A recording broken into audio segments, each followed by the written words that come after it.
जिन शासन की रक्षा उनके निमित्ते सर्वे जीवो मोक्षे जावे विश्व भावना साधु साधु मुकुंदों स्वास्थ्य निरामे बने અને સર્વ તપસ્વીઓની આરાધકોની ભાવના પરિપૂર્ણ નિર્વિઘ્ને પરિપૂર્ણ થાય એવા શુભાવ સાથે 12 નમસ્કાર સંભાળ.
મંગલ કાર્ય મુક્તામત સ્તોત્રની આ સુંદર મજાની યાત્રાની અંદર આજે ચોથા શ્લોકની અંદર ચોથા ગાથાની અંદર આપણે જ્યારે પ્રવેશ કરીએ છીએ ત્યારે રોજની જેમ સૌ પ્રથમ આપણે વિરાજદેવ આદેશ્વર ભગવાનનું સ્મરણ કરીએ, એમની દિવ્ય ઉર્જા માંગીએ અને શુભ સંકલ્પ સાથે આપણે આજની ગાથાનો પ્રારંભ કરીએ.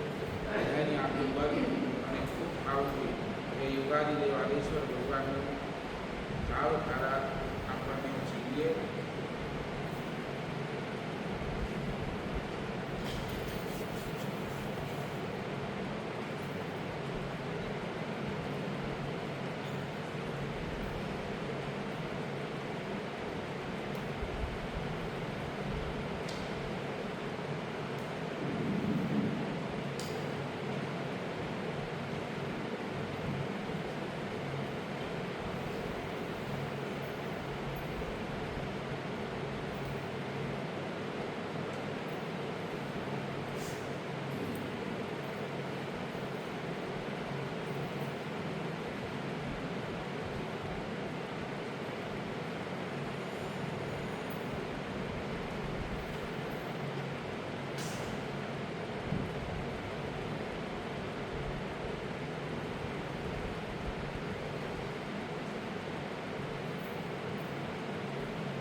ईश्वर दादा ने भावથી આપણે સૌથી પ્રાર્થના કરીએ અને સંકલ્પ કરીએ. હે દેવાધિદેવ આદેશ્વર દાદા, આપના અચિંત્ય પ્રભાવથી હું પૂર્ણ સ્વસ્થ છું. હું પૂર્ણ સ્વસ્થ છું. પૂર્ણ સ્વસ્થ છું.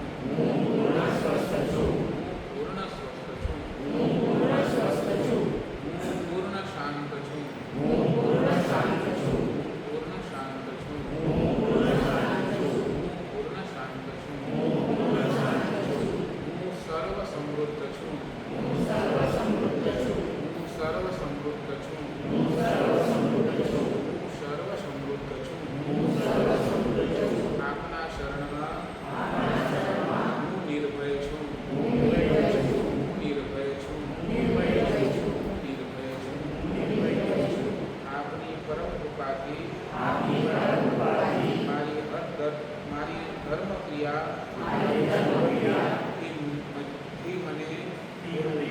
ત્રીજા ભવે મોક્ષ મળો.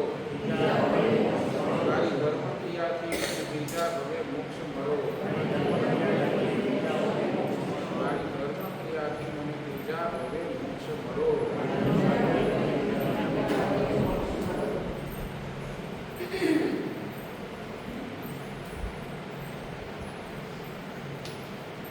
ભાવ સાથે વક્તાવળની વાર્તાઓનું ગાન કરીશું. ત્યારબાદ તેના વિવેચનની અંદર આગળ કરીએ.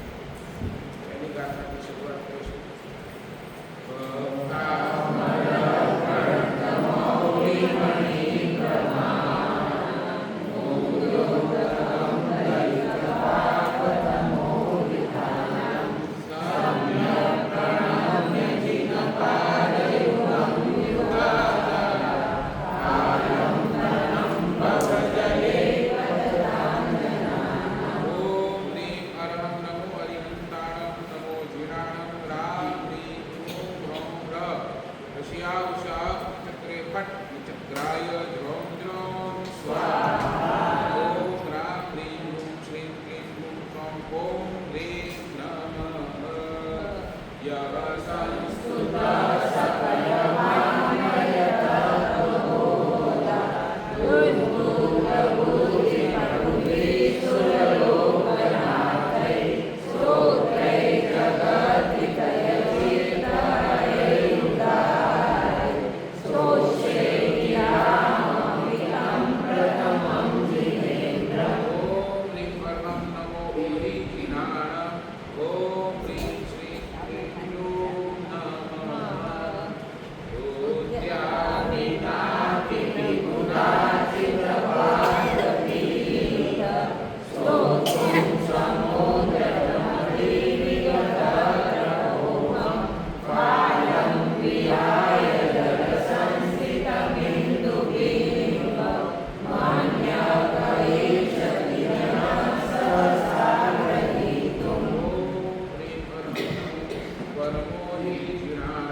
જલદેવતાભ્યો નમઃ.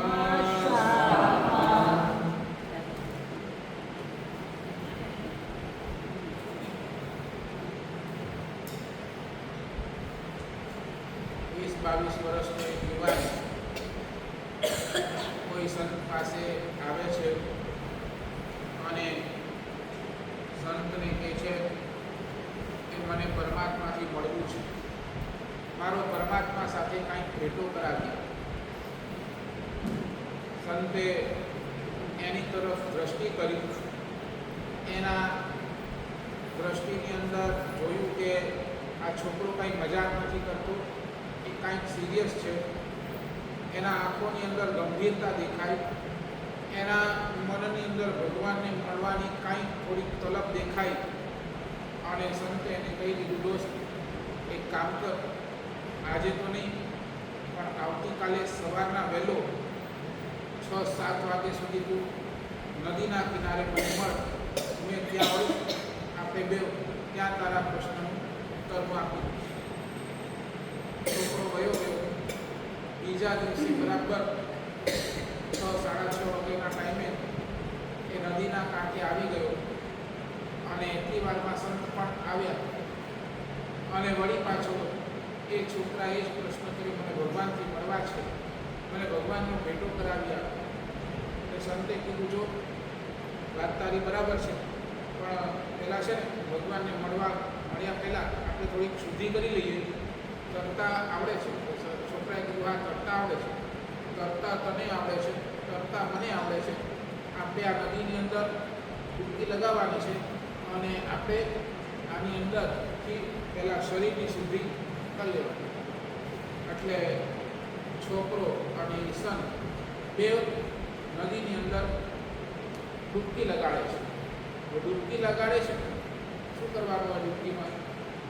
આમ આખું માથે સુધી જોયું હશે કદાચ. અને જેવું ઓલા છોકરાએ આમ માથું ડૂબાવ્યું, ઓલા સંતે પાછળથી એનો ગળો પકડી દીધો અને એના ગળાને પકડી અને એને બહાર જ આવવા ન દીધો. અંદર ઓલો છટપટાય છે, અંદર ઓલો આમ પીડા થયેલી છે. જલ્દીમાં જલ્દી છૂટું એવી ભાવના. 10 સેકન્ડ, 15 સેકન્ડ, 20 સેકન્ડ સુધી, 25 સેકન્ડ સુધી આવી રાખ્યા અને પછી છંતે પોતાનો હાથ છોડી દીધો. છોકરો ઉપર આવી. છોકરાને મનની અંદર એક વખત તો થઈ ગયું કે આ સંતે મારા સાથે આવું કેમ? ઠીક છે, નાઈને બેવ બહાર આવ્યા. સંતે ઓલા છોકરાને એટલું પૂછ્યું, દોસ્ત મેં તારું જ્યારે ગલું આમ પકડીને તને પાણીની અંદર ડુબાડીને રાખ્યો ત્યારે તારા મનની અંદર શું વિચાર? છોકરાએ કીધું, ભગવાન મને બીજું કોઈ વિચાર હતો? મને વિચાર એટલો હતો કે બસ ગમે તેમ થાય એનાથી છૂટવું અને મને ઓક્સિજન મળે, મને ઓક્સિજન મળે, ઓક્સિજન મળે, બીજું કાંઈ મને વિચાર જ ના આવ્યો. બસ અંતે એટલું જ કહી દીધું, જે તલબ તને આ પાણીની અંદર ડૂબતા જે તલબ તને ઓક્સિજન માટેની લાગે ને, જે છટપટાટ તને ઓક્સિજન માટેની લાગે ને, એવી છટપટાહટ, એવી તલબ જે દિવસે તને પરમાત્મા માટે લાગશે ને, એ દિવસે તને પરમાત્મા મળી જશે. આપણને બધાનું કેવું છે? ભગવાન મળી ગયા છે, પણ ભગવાન, સાચું કહું, હૃદયથી તમે તમારી જાતને વિચારજો, આપણને ભગવાન મળ્યા છે તો એની છટપટાહટ કેટલી અનુભવી, આપણે એના માટે તલબ કેટલી અનુભવી, એ બહુ મોટો પ્રશ્ન. માનતુંગ સુરેશ્વરજી મહારાજા આ ચોથી ગાથામાં એ જ પોતાની છટપટાહટ, એ જ પોતાના હૃદયનો ભાવ, મને ભગવાનની સ્તુતિ કરવી છે, એના માટે કેટલી બધી અંદરમાં તૈયારી, અંદરમાં એ પરમાત્મા સાથેની મિલનની તાલાવેદી આ ચોથી ગાથાની અંદર શાસ્ત્રકાર ભગવંતે કરી. એક ચીજ સમજી લેજો, આપણને છે ને આ આધ્યાત્મિક ક્ષેત્રની અંદર છે ને, અધ્યાત્મ ક્ષેત્રની અંદર ક્યારે પણ છે ને આપણને કોઈ પણ જાતની જિજ્ઞાસા જાગતી જ નથી. તમારા જીવન, તમારા સંસારની અંદર તમારી વાત કરું, તમે બજારની અંદર જાઓ છો તો ત્યાં તમને અંદરથી એક જિજ્ઞાસા હોય, બજારની અંદર જાઓ, શું કામ કરું, શું કમાવું જેથી પૈસા આવે, એના માટે તમારી પાસે બધી જ જાતની જિજ્ઞાસા છે. કયો ધંધો સારો છે, કયો ધંધો ક્યાં કરવું તો સારો છે, કેવી રીતે માર્કેટની અંદર ચાલવું, કેવી રીતે હું ગ્રાહકને એટ્રેક્ટ કરું, એના બધા માટે તમારી પાસે શું છે? સમજ્યા છે ને? એના માટે તમારી પાસે જિજ્ઞાસા છે. હું કોઈ સ્કૂલની અંદર પણ જતા હોય છોકરાઓ, એના મનની અંદર પણ શું હોય કે હું પહેલો કેવી રીતે આવું, હું કેવી રીતે કેવી મહેનત કરું, કેટલું ભણું જેથી હું આગળ આવું, હું ફર્સ્ટ આવું, એના માટે એના પાસે જિજ્ઞાસા હોય. તમારા શરીરની અંદર કોઈ રોગ આવ્યો ને, રોગ આવ્યો છે તો આ રોગ કેવી રીતે મટે, કયા ડૉક્ટરને બતાવું તો સારું થાય, કયા ડૉક્ટર પાસે કઈ દવા લઉં, કેવી રીતે એની ટ્રીટમેન્ટ કરું તો હું જલ્દીમાં જલ્દી સારું થઈ જાઉં, તો એના માટે પણ સાચું બોલો તમારી પાસે જિજ્ઞાસા કરી. તમને એક ખાલી હાથમાં દુખે, પગમાં દુખે તો તમે વિચારો ને કયા ડૉક્ટરને બતાવો, શું કરવું, બરાબર ને? બોલો ડૉક્ટર આપણને ઉતારી તો નહીં પાડે ને, ઉતારી પડે ને, સમજ્યા ને? હા, એટલે એ બધું જ તમે પૂરો વિચાર કરી અને બધી જ તપાસ કરી અને તમે આગળ. પણ એક ક્ષેત્ર એવો છે, અધ્યાત્મનો ક્ષેત્ર એવો છે, અહીંયા આપણી પાસે કોઈ પણ જાતની જિજ્ઞાસા આપણે રાખતા જ નથી. આ જ દિવસ સુધી ક્યારે પણ કોઈ પણ પ્રકારની જિજ્ઞાસા આપણે આ ક્ષેત્રની અંદર સેવી નથી.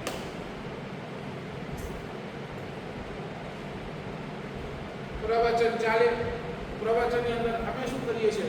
આ પ્રવચન શું કરે છે? બસ તમારા અંદર છે ને જિજ્ઞાસા જગાડવાનો પ્રયાસ કરીએ છીએ.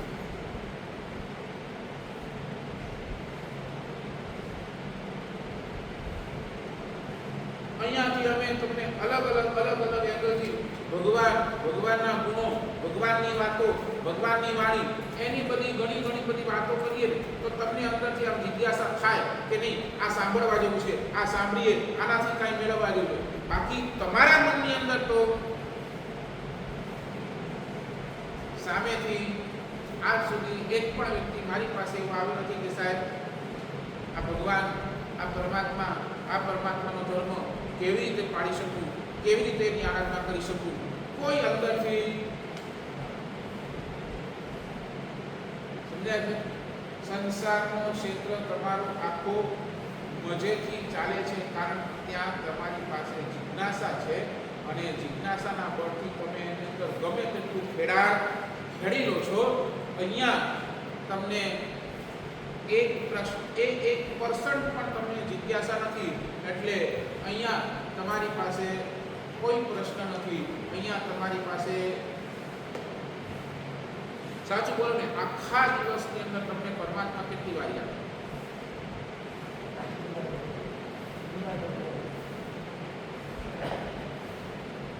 આખા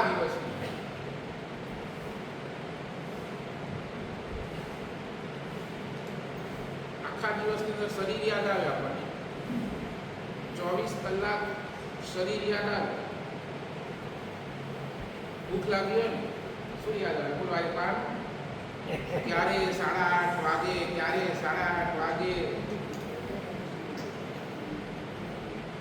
સમજાય છે મારો પ્રશ્ન?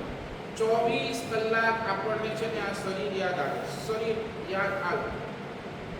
શું ખાવ તો મારું સ્વાસ્થ્ય સારું બને, શું ન ખાવ તો મારું બરાબર ને, મને કોઈ બીમારી ના આવે.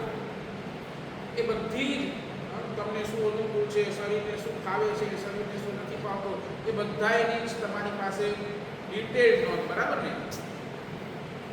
24 કલાક તમે કહો શરીર યાદ આવે, 24 કલાક તમે એમ કહો કે મને મન યાદ આવે. ઘણી વાર કહો તમે સાહેબ આ માણસ સાથે હું નહીં બેસું, એની સાથે મારી ઝડપી નથી, એના સાથે અમારું મન મેળ નથી, એટલે આ માણસ સાથે હું 24 કલાક તમને મન યાદ છે, 24 કલાક તમને છે ને તમારું શરીર યાદ છે. ભગવાન પૂછે છે શરીર અને મન 24 કલાક યાદ છે, એની સામે આપણને આત્મા આપણી પરમાત્મા આપણને કેટલા યાદ છે?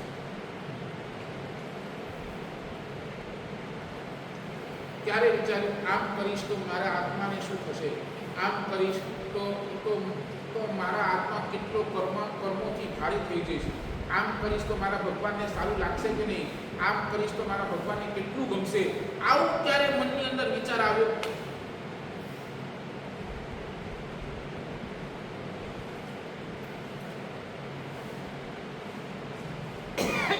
શું કરું જેથી મારા આત્માને આનંદ આવે? શું કરું જેથી મારા આત્માની પવિત્રતા ટકી રહે?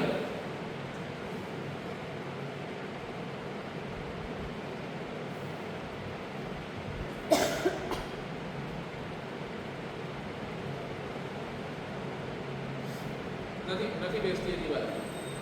આપણી પાસે જિજ્ઞાસા છે.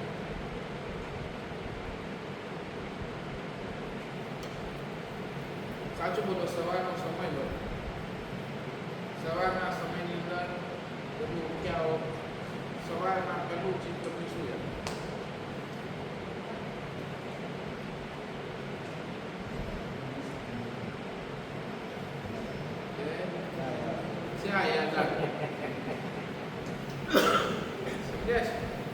સવારના ઉઠો એટલે પહેલી ચીજ ચાય. અરે ચાય નથી મળી, એનું રટણ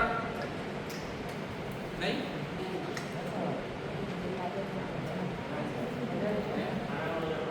હા, સવારના ઉઠો ચાય નહીં પીવું તો મારું માથું દુખશે, આ આપણને ખ્યાલ છે. પણ પરમાત્માની પાસે નહીં જવું તો મારા આત્માનું શું થશે એ ત્યારે આપણે ખ્યાલ.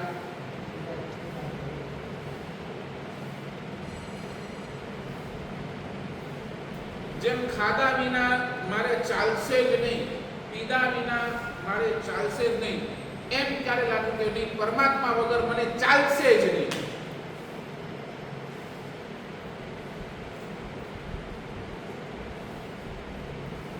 સમજાય છે? નહીં હજી ઓક્સિજન બોલો, ઓક્સિજન વિના ચાલે, ઓક્સિજન નહીં મળે તો મરી જઈશ. આ ચોક્કસ મગજની અંદર વાત ફિટ છે. પૈસા નહીં હોય તો ચાલશે? કાંતિભાઈ ચાલશે? નહીં ચાલે. પૈસા નહીં હોય તો આખા દુનિયાની અંદર માર ખાઈશ. સંબંધો નહીં હોય તો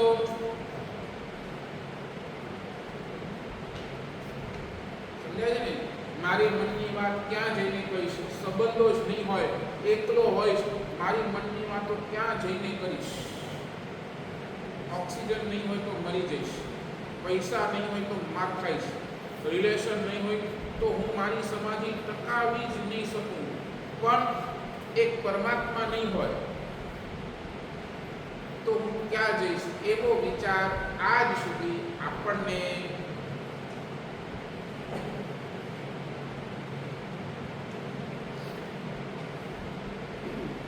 સાચું બોલો ને, આખા દિવસની અંદર તમને ભગવાન ક્યાં છે?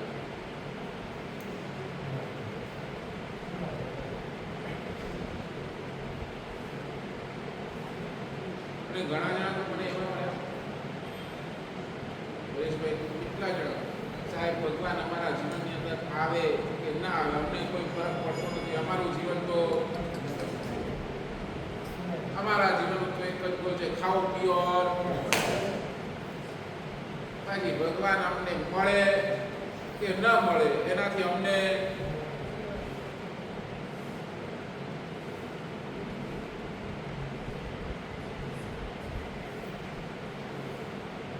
ત્યારે મને કહેવું પડે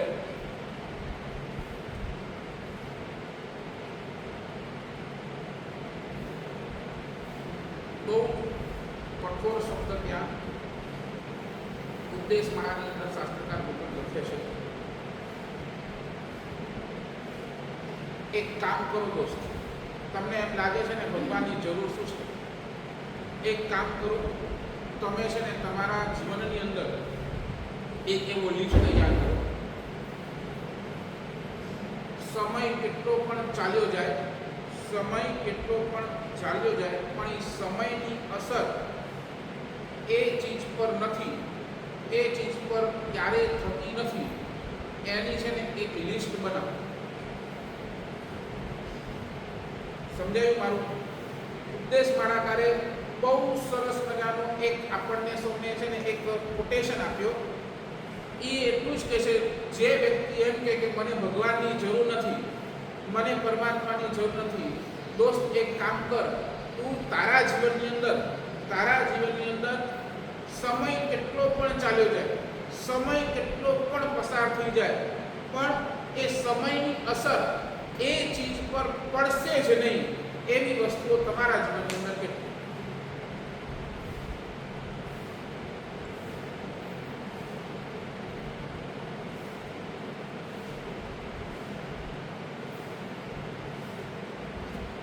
સમજાયું મારો પ્રશ્ન? સમજાયું? સમય કેટલો પણ પસાર થઈ જાય પણ સમયની અસર એ ચીજ પર પડે જ નહીં એવી વસ્તુઓ તમારી પાસે કેટલી? એકાદ હોય તો બતાવો. હા, 50 લાખની ગાડી લીધી હોય, બોલો, જેમ જેમ સમય જશે બોલો એ ગાડી એના ઉપર અસર થશે. કાંતિભાઈ અસર થશે? ગાડી ઉપર અસર થાય કે ન થાય? 1 વર્ષ, 2 વર્ષ, 10 વર્ષ, 15 વર્ષ, 20 વર્ષ એના ઉપર તમે શું કહો છો? પછી હવે ગાડી બરાબર. ચાલો કોઈ વ્યક્તિ એનો રૂપ જોઈને તમે બોલો રે શું રૂપ છે, બોલો. પછી સમય જાય, જે વ્યક્તિને તમે એટ ધ એજ ઓફ 10 વર્ષના ઉંમરના હતા ત્યારે જોયા, 20 વર્ષનો ઉંમરનો થયો ત્યારે જોયો, 30 વર્ષનો ઉંમરનો થયો ત્યારે જોયો, 50 વર્ષની ઉંમરનો થયો ત્યારે જોયો, 60, 70, 80 વર્ષની ઉંમરનો થયો ત્યારે જોયો. તમે શું કહેશો કે જેવું 10 વર્ષનું હતું એવું 80 વર્ષે દેખાય નહીં? બદલી જ જાય, એના રૂપ રંગ બધા જ બદલી જાય.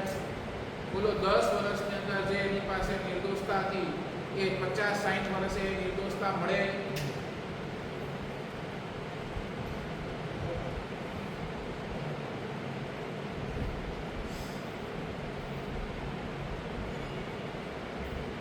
સાચું બોલો ને? તમારા સંબંધો જોઈ લો, એ સંબંધોનું અસર ન થાય? સમય જતા એ સંબંધો પર અસર નહીં? બોલો, જે દીકરાને તમે બહુ લાડથી મોટા કર્યા, ભણાવ્યા, ગણાવ્યા, બોલો એ દીકરા તમને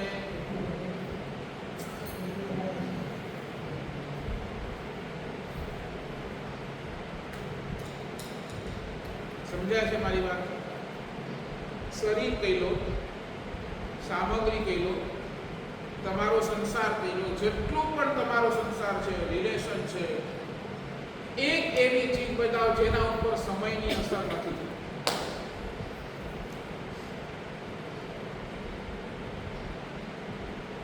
આજે એકવાર લિસ્ટ બનાવો કે એવી કઈ વસ્તુ મારી પાસે છે જેના ઉપર સમયની કોઈ અસર નથી.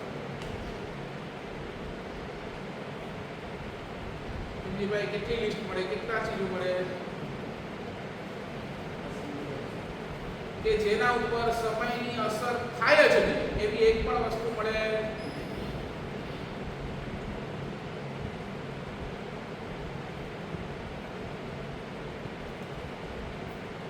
નહીં. ગમે એટલો મોટો ઉદ્યોગપતિ હોય, ભલે ધીરુભાઈ અંબાણી હોય, સાચું કહો, કે ધીરુભાઈ અંબાણી હોય કે XYZ અબજોપતિ વ્યક્તિ હોય, બિલ ગેટ્સ હોય, સાચું બોલો, એના શરીરની અંદર એના પૈસા એટલી ગેરંટી આપે છે કે એના શરીરની અંદર એક પણ રોગ નહીં આવે.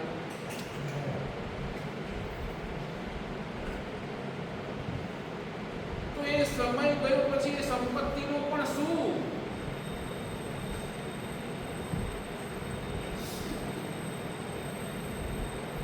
હમણાં જ એક છોકરાનો કેસ, ગઈકાલે એક છોકરો મારી પાસે આવ્યો, સાહેબ મારો ભાઈ એટ ધ એજ ઓફ 36 ગયો. કેટલા? At the age of 36. સાહેબ કેવી કરુણતા. સગાઈ છે, આજે સગાઈ છે, એના અગલા દિવસે જ એને કેન્સર ડિટેક્ટ થયું. તો આજે સગાઈ છે, એના આગલા દિવસે ડોક્ટર પાસે ગયો અને એને શું ડિટેક્ટ થયું? કેન્સર. સગાઈ થઈ ગઈ અને સગાઈ થયા પછી 2-4 દિવસ રહીને એ જે પણ ઓપરેશન વગેરે કરાવવાનું છે એ ઓપરેશન કરાવ્યું. જેમ તેમ રેડિયેશન્સ ને જે પણ લેવાના હતા એ બધું લીધું, પણ ખબર નહીં, વિધિન અ સ્પેન ઓફ 1.5 વર્ષ એ કેન્સરનો રોગ એટલો બધો વકરી ગયો સાહેબ, નહીં તો આની પાછળ 2 કરોડ રૂપિયા ખર્ચી નાખ્યા. કેટલા? 1.5 વર્ષની અંદર એની ટ્રીટમેન્ટ માટે નહીં તો કેટલા? 2 કરોડ. અને સાહેબ છેલ્લી સ્થિતિ સાહેબ, આ ફોટો કદાચ જોઈ જ ન શકો, અહીંયાથી આખો ખાડો પડી ગયો. અહીંયા તમે અહીંયા હાથ નાખો ને, તમારો આટલો હાથ અંદર વયો સીધો પાછળથી મારી. એટલે એ રીતે આખો એનો શરીર શું હતું? ડિટોરેટ થઈ ગયો. તો એ રીતે અંદરથી આ કેન્સરના જીવડાએ એનું શરીર ખાઈ નાખ્યું. સાહેબ છેલ્લી સ્થિતિ તો કેવી હતી? છેલ્લી સ્થિતિ, કાન આખો ખવાઈ ગયો, અહીંયાની ચમડી બધી જ ખવાઈ, આટલો હાથ ખવાઈ ગયો. આ ખાલી હાડકાના ટેકે ઉપર આટલો હાથ ઉભો.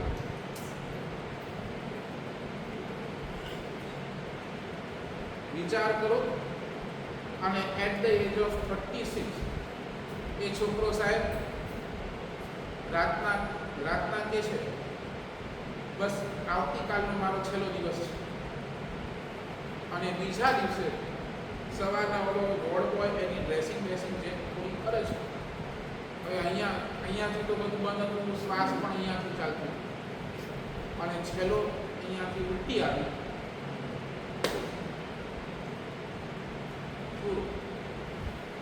at the age of 36.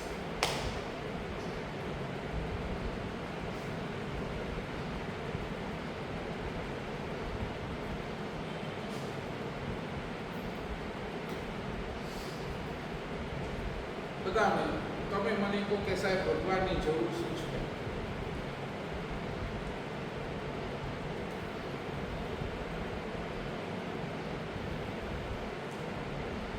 આ સ્થિતિ છે. જેમને લાગે છે ધર્મ કરીને શું મળવાનું છે, શું કરવાનું છે, પણ જ્યારે આવી સ્થિતિ આવે છે ત્યારે તમારા પૈસા, તમારો સંપત્તિ, તમારા રિલેશન્સ, તમારી સંસ્થાની તમામ સામગ્રી આ ટાઈમે બધી જ નપુંસક થઈ જાય છે. એક પણ વસ્તુ તમને બચાવવા માટે કોઈ આવતી નથી. ત્યારે એક જ તત્વ આવે છે, એ પરમાત્મા. અને એ પરમાત્માને આપણે આખા જીવનની અંદર ક્યારે પણ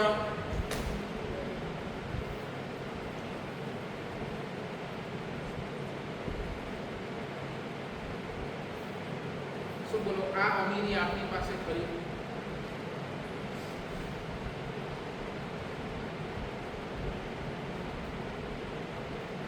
ઘણા જણા મને ગઈ ને દીક્ષા લેવા જેવી છે. મને કે સાહેબ અમે કઈ ભિખારી નથી. આજના યુવાનોની આ મેન્ટાલિટી છે.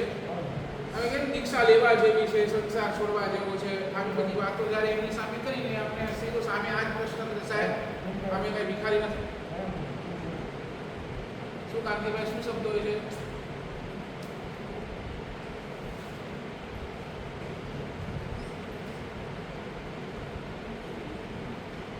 સાહેબ ખાતા પીતા ઘરના છીએ, સમજાય છે ને? ખાતા પીતા ઘરના છીએ એટલે ત્યારે મેં એને કીધું કે અમે પણ કાંઈ મેં મારા ગુરુદેવને જોયું ને, મારા ગુરુદેવ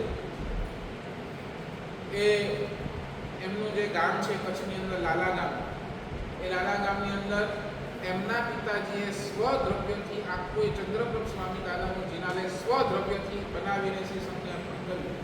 મેં કીધું મારા ગુરુદેવ પણ એવા નહોતા. લાલા એ ગામની અંદર એ શેઠ તરીકે વપરાતા.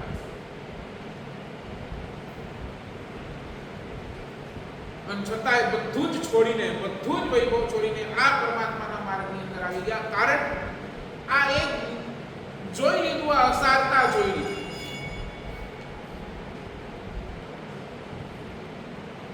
અને અમે પણ અહીંયા આવ્યા આ અસાર સંસાર જોઈને જ આવ્યા. બસ મારા ગુરુદેવ મને એટલું કીધું, સમય જતા જે ચીજ પર સમયની અસર ન થાય એવી એક ચીજ બતાવો, ત્યાં હું પણ નિવૃત્ત થઈ ગયો. અને એ દિવસે નક્કી કરી લીધું, જેના ઉપર સમયની અસર ન થાય ને એવી ચીજને મારે પ્રાપ્ત કરવી છે.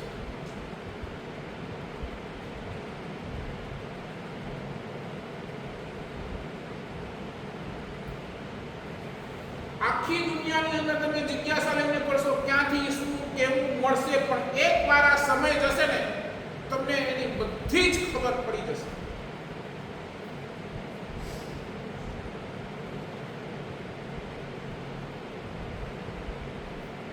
સાચું કોને આજ સુધી તમે જેટલું કમાયા છો, તમે જેટલું મેળવ્યો છો, એને ટેબલ ઉપર મૂકો.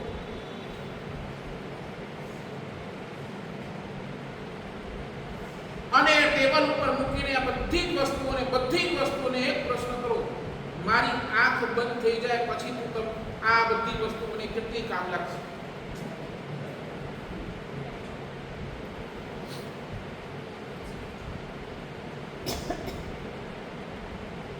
આંખ બંધ થઈ જાય પછી કેટલી વસ્તુ કામ લાગશે? ચાલો આંખ બંધ તો છોડો, ખુલ્લી આંખે પણ આ તમને વસ્તુઓ કેટલી કામ લાગશે?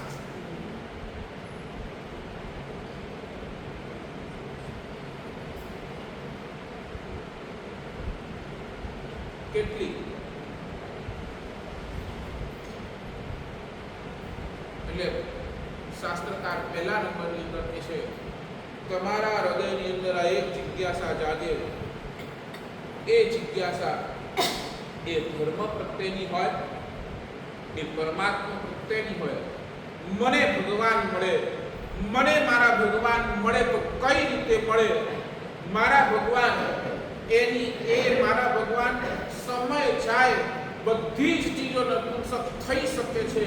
એક મારા પરમાત્મા ક્યારે પણ સમય જતા પણ સમયની અસર એ પરમાત્મા ઉપર ક્યારે નથી પડવાની. એ ત્યારે પણ તારક હતા, આજે પણ તારક છે, અને મારા જન્મ મરણ જ્યાર સુધી મારો મોક્ષ નથી થતો ને ત્યાર સુધી એ મારા માટે તારક જ રહેવાના છે.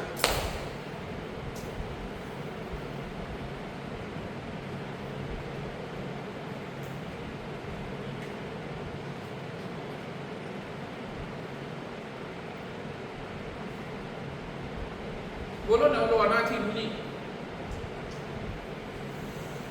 શ્રેણિક મહારાજા રસ્તા ઉપરથી પસાર થઈ રહ્યા છે અને મુનિ ઉપર દર્શન પડ્યા છે. રૂપના અંબાર જેવા મુનિ ભગવત યુવાની ફૂલ હાઈટ પર ચાલેલી છે અને શ્રેણિક મહારાજા ઉતરીને હાથ જોડીને વંદન કરે છે અને કહે છે કે આ ઉંમરની દીક્ષા, હજી તો તમારી કાંઈ ઉંમર છે, આ ઉંમરની અંદર તો તમારે જલસા કરવા જોઈએ, આ ઉંમરમાં તમારે મોજ મજા માણવી જોઈએ, સંસારના સુખો, આ ઉંમરે દીક્ષા. અને ત્યારે ઓલા અનાથી મુનિ કહે છે, એમના શબ્દો છે, રાજન હું અનાથ છું, હું અનાથ હતો. અને ત્યાં શ્રેણિક મહારાજા સામે ચાલીને અનાથી મુનિને કહે છે, દોસ્ત તમે અનાથ હતા, લાવ હું તમારો નાથ બનવા તૈયાર. આ મૂકવા સંસાર, આ મૂકવા સંયમ, આ મૂકવા બધું દીક્ષા, ચાલો મારી સાથે રાજ મહેલની અંદર જે સુખ જોઈએ તે બધું જ ભોગવી લો, હું તમારો નાથ બનવા.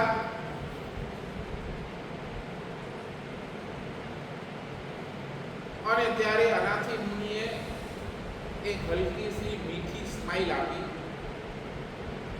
અને અનાથી મુનિએ રાજનને ઓલા શ્રેણિકને કહ્યું, તું પણ તો અનાથ છે, તું મારો નાથ થવા આવ્યો પણ તું પોતે પણ તો અનાથ છે. એટલે શ્રેણિક થોડો બતાઈ ગયો, તમે જાણો છો હું કોણ છું? તમે આવી વાત કરો છો, અનાથ છું, તમે જાણો છો હું કોણ છું? એટલે અભિમાન આવે ને, કોણ છું? મગધાધિપતિ, મગધ દેશનો અધિપતિ, જેના ઉપર આખા મગધનો રાજ ચાલે છે, એવો હું શ્રેણિક તારી સામે ઊભો છે. અને ત્યારે અનાથી મુનિ કહે છે કે સાહેબ તમે ભલે રાજા હતા તો હું કાંઈ ગરીબ ઘરનો દીકરો નહોતો. મારી એ બોલો રાજમહેલની અંદર એકનો એક દીકરો, માને પિતાને એટલો લાડલો દીકરો, એકનો એક દીકરો હું હતો. 8 પત્નીઓ હતી. અરે પાણી માંગું ત્યારે દૂધ મળતું, એવી સુખ સાહેબી, એવી જાઓ જલાલી પિતાના રાજની અંદર હતી, પિતાના છત્ર છાયાની અંદર હતી.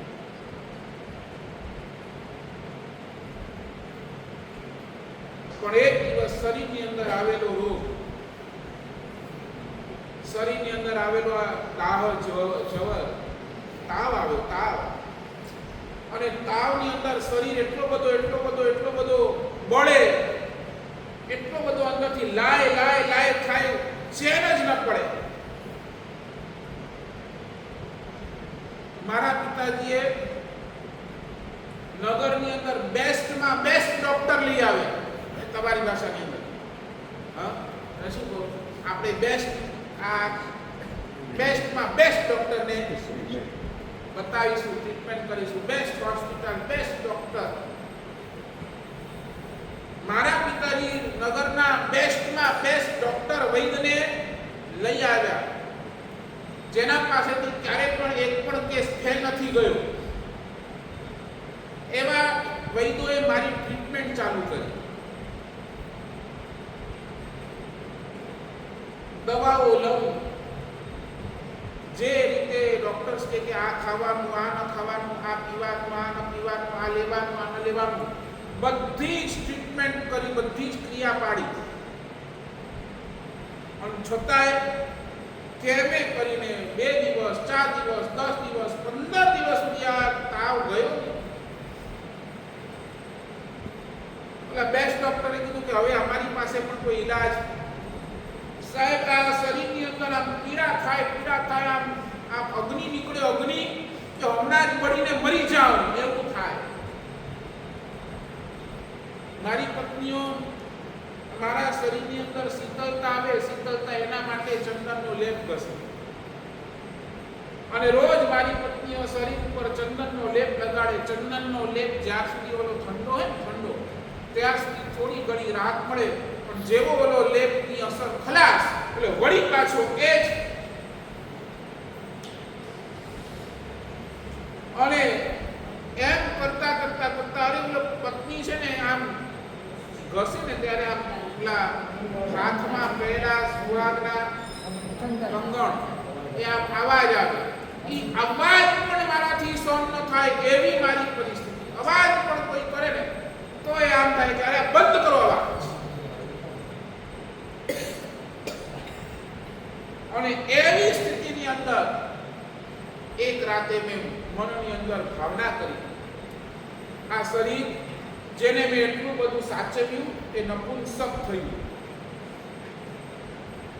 આ ડોક્ટર્સ જેના ઉપર મને, મારા પપ્પાને મને ભરોસો હતો, એ મારા માટે નપુંસક નીકળે. મારો પરિવાર જે મને પ્રેમથી વધારે ચાહતો હતો, મારા પરિવારને પણ મેં કીધું કે મારા શરીરનો રોગ લઈ લે ને ભાઈ, થોડુંક લઈ લે, થોડુંક. બધા જ બોલો, તમારા આ હાથની આંગળીની અંદર પીડા હોય અને આ હાથની આંગળીને કહો કે આ હાથમાં વયો જાય, પીડા જાય. આ હાથની પીડા પણ આ હાથની અંદર નથી જતું. આ શરીરનો રોગ બીજા કોઈ કેવી રીતે, અને એ પણ નપુંસક બન્યા હાથ જોડે રડે કે તારા આ પીડાને અમે જોઈ નથી શકતા અને અમે લઈ પણ રડે. અને એવા 6 મહિના વીત્યા અને એક રાતની અંદર ખબર નહીં મારા મનની અંદર શું ભાવ જળક્યો. મારી આંખની સામે બધું જ નપુંસક પરવા થયો. એ વખતે મારા આંખની સામે પરમાત્મા આવ્યો. અને માણસને ભગવાન ક્યારે યાદ આવ્યો? દુઃખના સમયની અંદર. ચાલો કબૂલ, દુઃખના સમયની અંદર તમને ભગવાન યાદ આવે બરાબર, પણ પછી કાયમ યાદ રહે કે પછી દુઃખ ગયો એટલે ભગવાન ભૂલાઈ ગયા?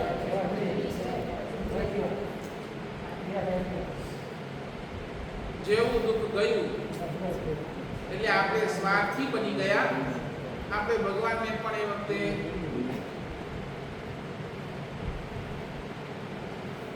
અને એમને નક્કી કર્યું, રોગ જાય તો પાછવી લાગ, સંયમ લવ હું. જો મારો આ રોગ આજની રાત શમી જાય તો અહીંયાથી સંકલ્પ કરું છું બીજા દિવસે સવારના દિવસે. અને શું કહું, પરમાત્માની અચિંત્ય કૃપા જે વર્ષી હશે ને, 6 મહિના જેમને ઊંઘ નથી આવી, રાતના સૂતા નથી આ પીડાના કારણે, એ દિવસે એ રાતના એમને ઊંઘ આવી. બીજા દિવસે સવારના ઉઠ્યા ફ્રેશ, જોયું પિતાજીને લાગ્યું કે અમારા દવા બધા ઉપચાર કામ લાગ્યા, પત્નીને લાગી અમારી સેવા બધી સાર્થક થઈ. અને આ ભાઈ સાહેબ તો જેવા સ્વસ્થ થયા ને નીકળી પિતાજી હું જાઉં છું ક્યાં ભગવાન મહાવીરના છે અરે ભગવાન મહાવીરના છે શું કામ બસ એક રાતની અંદર બધું જ ખબર પડી ગયું એક પરમાત્મા સિવાય આ જગતની અંદર બીજો કોઈ જ નથી જે આવા સમયની અંદર મારી સાથે ઊભો રહી શકે અને એ પરમાત્માની પરમ કૃપાથી મારો આ રોગ ગયો છે અને એ દિવસે મેં એ જ રાતે સંકલ્પ કરેલો જો રોગ જશે તો આપના શરણની અંદર અને પૂજા પત્નીઓ રડે છે મા રડે છે પિતા રડે છે બધા જ રડે છે અને આથી સુધી પહોંચ્યા છે પરમાત્માના ચરણની અંદર અને આ દીક્ષા લીધી ત્યારે ઓલી શ્રેણિકની આંખ ખુલી હું જે મગજનો અધિપતિ થઈને ફરી રહ્યો છું આ મગજનો અધિપતિ આ પૈસો આ રોગ આવશે ને તો એકે પૈસો કામ નથી આવવાનો આ રોગ આવશે ને તો એકે સંબંધ કામ નથી આવવાનો આ શરીરની અંદર પીડા આવશે ને તો કોઈ મારી સાથે ઊભો નથી રહેવાનો અને ત્યારે પોતાની અનાથતા ખબર પડી ત્યારે પોતાની અનાથતાનો અસર થઈ કે ના હું પણ તો ખરા અર્થની અંદર જોવા જઉં તો અનાથ જ છું મારો તો આટલું બધું હોવા છતાં પણ મારું કોઈ નથી અને એ વખતે એ શ્રેણિકને ત્યાં સમ્યક દર્શન અને પરમાત્મા મહાવીરને સમર્પિત બોલો આ જિજ્ઞાસા છે આપણી પાસે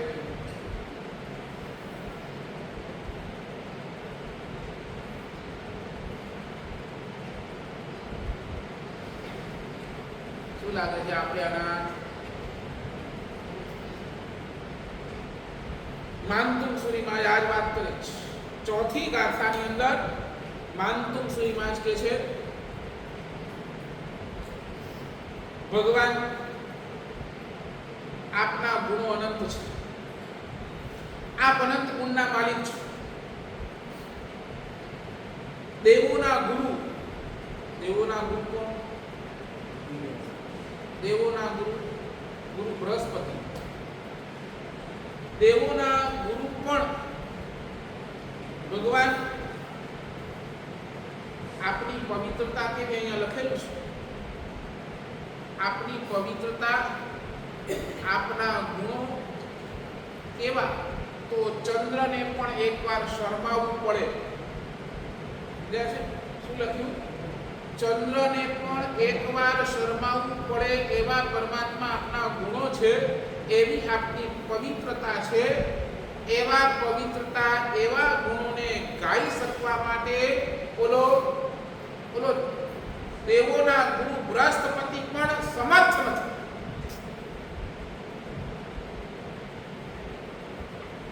અને હું મારા જેવો ભગવાન આપની ભક્તિથી પ્રેરિત થઈને આપના પ્રત્યે હૃદયનો એક એવો ભાવ છલકતો ભાવ મારા હૃદયની અંદર કેવો ઉમટ્યો છે કે હું રહી જ નથી શકતો આપની ભક્તિ કર્યા એટલે ત્યાં પોતાની ચેષ્ટાને પોતાની ભક્તિ કરવાની ચેષ્ટાને કેવો ગાંડો છું હું કેવો બાલિષ્ઠ ચેષ્ટા કરું છું હું કેવો છું ખબર છે આ તો કેવી વિશાળ થઈ ભગવાન સમુદ્ર છે ને સમુદ્ર ગાંડો થયો છે ગાંડો થયો એટલે સમજ્યા ને મોજા આમ ઉછળ્યો છે આમ ઉછળ્યો છે આમ ઉછળે છે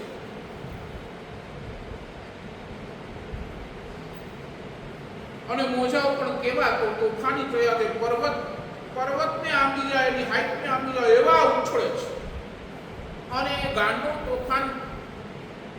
તોફાને ચડેલો સમુદ્ર છે અને એની અંદર મગરમચ્છ જે શાંતિથી બેઠા હતા ને એ મગરમચ્છ પણ કેવા છે તો એ પોતાની જીભને લપલપાવતા એ દરિયાને એ આટલો બધો ભયંકર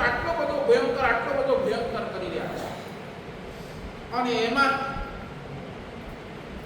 કોઈ વ્યક્તિ એવો છે એમ કે છે આવા તોફાની આવા ગાંડા થયેલા દરિયાને હું મારા 2 હાથેથી પાર કરીશ. થઈ શકે? સમજાય છે મારી વાત? શું લખે છે કે આવા ગાંડા થયેલા તોફાની દરિયાને કોઈ વ્યક્તિ, કોઈ માણસ એમ કે હું મારા 2 હાથથી આખો આવો દરિયો, ગાંડો દરિયો પાર કરીશ, તો એને શું કહેશો? એને મૂરખ જ કહેશો ને કે ભાઈ આ તો મૂરખ છે, આવી બાલિષ્ટ ચેષ્ટા કરાય. પણ બસ ભગવાન બોલો જેમ ગાંડો થયો છે ને, હું એમ ગાંડો થયો છું, હું મૂરખ થયો છું.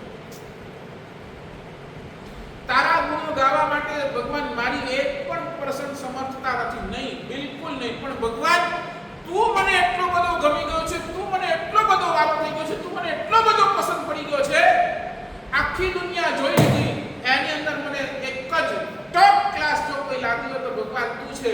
અને એ ભક્તિના આવેગની અંદર ભગવાન હું તારી ગુણગાન ગાવામાં હું રહી જ નથી.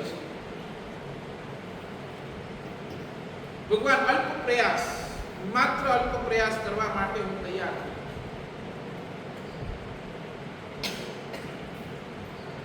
આ છે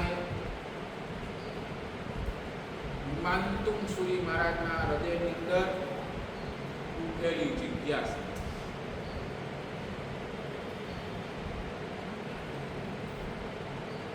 એ જિજ્ઞાસા આપણને પણ, એ પરમાત્મા મળ્યા ને, એ જિજ્ઞાસા આપણને પણ હૃદયથી જાગવી જોઈએ. મને આવા ભગવાન,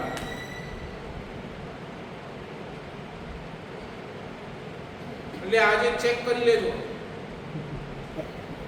પાછું કહું છું, તમારી પાસે જે છે ને એને સામે મૂકજો અને પૂછજો, સમય જાય અને એની અસર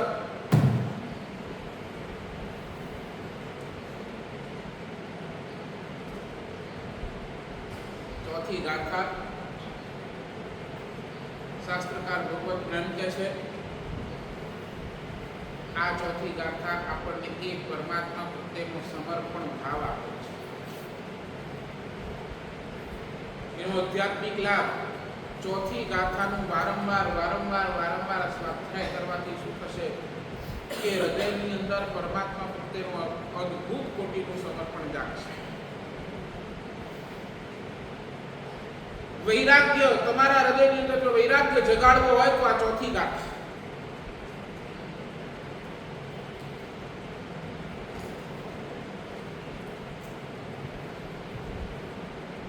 વારંવાર એનું પારાયણ કરો, વારંવાર એનું સ્વાધ્યાય કરો. આધ્યાત્મિક લાભ અને બાહ્ય લાભથી આ ચોથી ગાથાના પ્રભાવથી જળના, એટલે પાણીના જેટલા પણ પ્રશ્નો છે ને બધા દૂર થાય. આજે એક નાનકડો પ્રયોગ તમને બતાવી દઉં પાણી માટે. આપણી પાસે છે ને 2 ચીજ એસેન્શિયલ છે. એક તો ખાવાનું અને બીજું પીવાનું. ખાવાનું એકવાર ન મળશે તો ચાલશે, પણ પાણી વગર કદાચ નહીં ચાલે. અને આપણે જોઈએ છે પાણી થકી જ કેટલા બધા રોગો થાય છે, બરાબર ને? પાણીના કારણે રોગો થાય.